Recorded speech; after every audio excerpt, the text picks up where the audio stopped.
Planning a meal using mushrooms? We've got the details on how to store, cook, and forage. Fun guys and fun girls, keep watching for the facts on edible fungus. Mushrooms can be tricky to keep fresh. Almost everyone has reached into the fridge to find a package of slime-covered mushrooms shortly after bringing them home. Fresh mushrooms should be stored in the fridge due to their high water content. Mushrooms contain 85 to 95% moisture, which releases as they age. This is why most store-bought packaging comes with holes to allow for moisture to escape. If you really want to protect the freshness of mushrooms, plastic packaging creates too tight of a seal for more than a couple of days. Food 52 recommends storing the fungi in a paper bag as the best method to help avoid the slime. The paper bag will absorb some of the moisture and help avoid the buildup of condensation that typically results in airtight containers. If you don't have a paper bag, then adding a paper towel can help absorb extra water that accumulates in a container. Mushrooms can stay fresh this way for up to a week.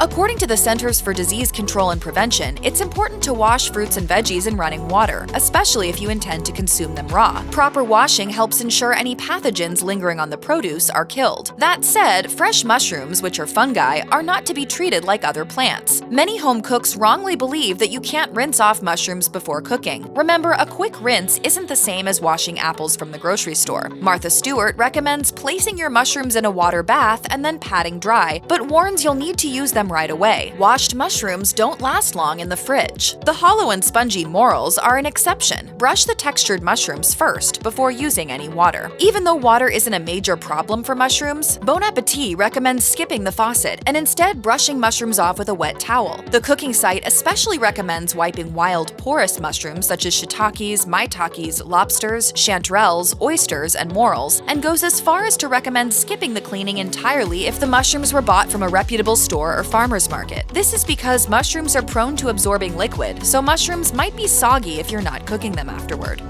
One of the most common ways to cook fresh mushrooms is a sauté or sear in a little oil, fat, or butter. While combining fat and heat certainly is a delicious method, starting with water might be the best way to capture the perfect texture of well-cooked fungi. After all, mushrooms naturally release moisture when cooked. Though the technique may be controversial, one chef's secret to the perfect texture is boiling mushrooms in a small amount of water before adding any flavorings. Chef Jim Fuller explains that mushrooms have a unique cellular structure, so they won't overboil. Fuller adds more water as needed until they stop releasing water on their own, then once they're tender, allows the water to evaporate from the pan. Only at that time does he recommend adding a bit of oil to the pan if you want a crisp sauté.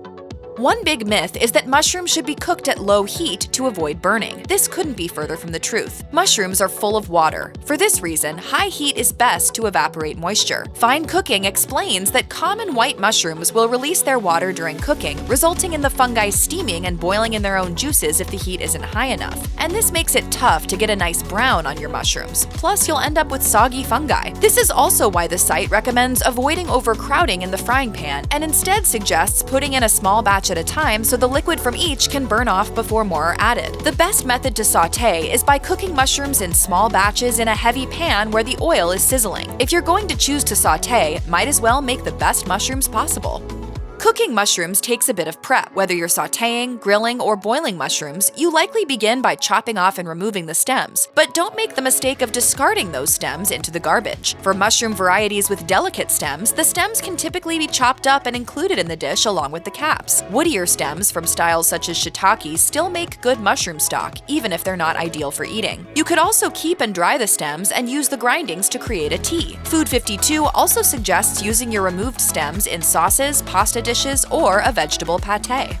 Mushrooms are delicious when cooked in a rich oil. Although mushrooms have plenty of nutritional value, they don't contain much fat. Many home cooks will reach for plain old butter to heat up mushrooms and add some flavor to the bargain. That'd be the wrong move. As Fine Cooking explains, a high temperature is what mushrooms need if you're going to sauté or sear mushrooms in a pan. For this purpose, clarified butter is a better choice than butter. You might be asking, what's the difference? As it turns out, butter will burn at 350 degrees, a fairly low temperature when it comes to cooking, sautéing, and burned butter will affect the taste of your dish and might even be unhealthy. Clarified butter, which is similar to ghee, eliminates the milk solids. It has a higher smoke point than regular butter, ideal for sautéing mushrooms. You don't have to skip butter altogether. Another way to make mushrooms with butter, according to Lifehacker, is to wait to add the butter until the end. The site recommends cooking mushrooms without any oils at all, thanks to the water content of the fungi. You can add butter at the end after sautéing the mushrooms dry, which adds delicious flavor without the possible burnt taste. Some people wrongly believe that mushrooms don't have any nutritional value. This is false. Mushrooms are full of vitamins and minerals such as selenium, potassium, and vitamin D. The fungi are also a solid option for a low-calorie food with antioxidants and even protein. For this reason, mushrooms can be a great plant-based meat alternative. More than vegans and vegetarians are able to benefit from the protein. Cooking light reminds us mushrooms do offer some fiber, just not a lot, so combine them with vegetables, beans, lentils, and sweet potatoes. And despite what we might want to believe, a pizza topped with mushrooms can't really be considered a health food. More about the potential benefits of mushrooms still needs to be explored. And the other side will make you grow shorter. The other side of what? The mushroom, of course! Popular Science reports compounds found in mushrooms are able to support the nervous system, lower rates of cancer and heart disease, and could even help with tumors. All of these compounds offer potential health benefits in isolation, but science has yet to prove if consuming them in mushrooms will fight disease or make you live longer. Best to enjoy them as simply part of a balanced diet for now.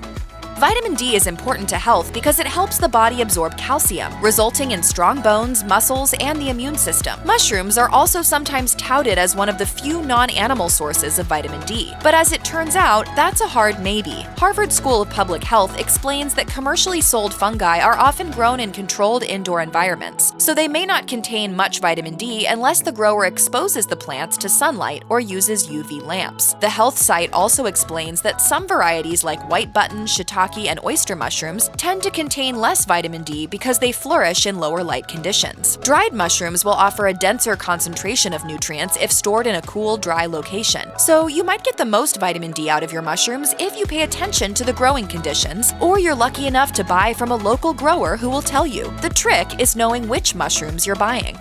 Mushrooms are a nutritious food item thanks to their many naturally occurring minerals, antioxidants, and vitamins. Fortunately, dried mushrooms can offer even more health benefits than fresh ones. SF Gate reports that dried mushrooms have a higher nutrient content and more flavor, which means they're shelf-stable and ideal for adding to your meal. Mushroom varieties also grow across the globe, with shiitake, maitake, and reishi considered as the healthiest mushrooms rich in nutrients. You can also buy mushroom supplements if you don't like the taste. Dried storage also allows mushrooms to last longer, up to 1 year whether bought at a store or dehydrated at home. Food blogger Miss Vicky finds dried mushrooms are convenient to add to soups and hearty stews thanks to the intense flavor. Keep in mind, even if you soak dehydrated mushrooms, they won't return to the full plumpness of a fresh mushroom, but they are still excellent in pastas, sauces, and gravy, even if a little shriveled. Poisonous mushrooms are a huge risk because they're so common. Or are they? Turns out, it's a myth that most wild mushrooms are dangerous. While there are many more mushrooms than humans are able to eat, there isn't as much of a risk as many of us have believed. The Cleveland Clinic reports only 3% of mushrooms are poisonous. However, mushroom toxins can cause liver failure or death. So while there isn't an abundance of poisonous mushrooms in the wild, it's true that the stakes are high. The site explains the most common toxic mushroom is called a death cap for its white umbrella-shaped tops and a cup at the base of their stem. They look similar to a variety you might find at the grocery store, so if you have any doubts when foraging in the wild, don't eat it. Foragers in the US might have even better odds than others worldwide. Food and Wine reports there are 10,000 different fungi found in North America, but only 100 are considered dangerously poisonous to humans, according to the North American Mycological Association. Despite only a small percentage of mushrooms being potentially fatal, the risks still mean you'll want to do your homework. Not just any mushroom.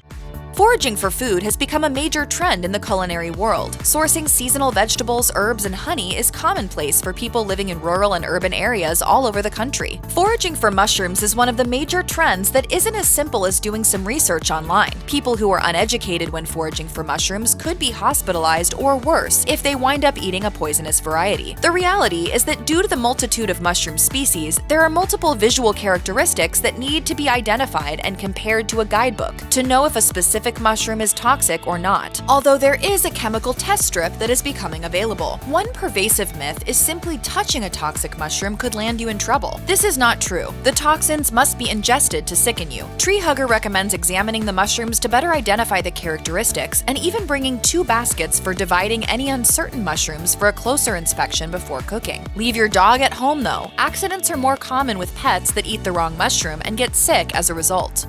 Morel mushrooms are one of the sought-after varieties out in the wild. Due to their popularity and the sport of hunting them in the spring, myths around foraging have also propagated. Successful farming explains that some mushroom hunters believe morel mushrooms will grow overnight into full-size caps. In reality, morels take a couple weeks to mature, although sizes vary greatly, helping to encourage the myth. Another foraging misconception is that morels need to be harvested in the soil to avoid damaging the larger underground system. Edible mushrooms are considered the fruit of the plant, so mushroom caps are similar to an apple in that the underground organism isn't harmed by removing one visible area. We encourage everyone to forage responsibly, but mushrooms are hardier than you might think. The stem of the morel is a simple way to identify the fungi from its false copycats. Cutting the mushroom in half will reveal a true morel to be hollow. False morels, which is what the toxic variety is called, will be solid from stem to cap. Check out one of our newest videos right here. Plus, even more mashed videos are coming soon. Subscribe to our YouTube channel and hit the bell so you don't miss a single one.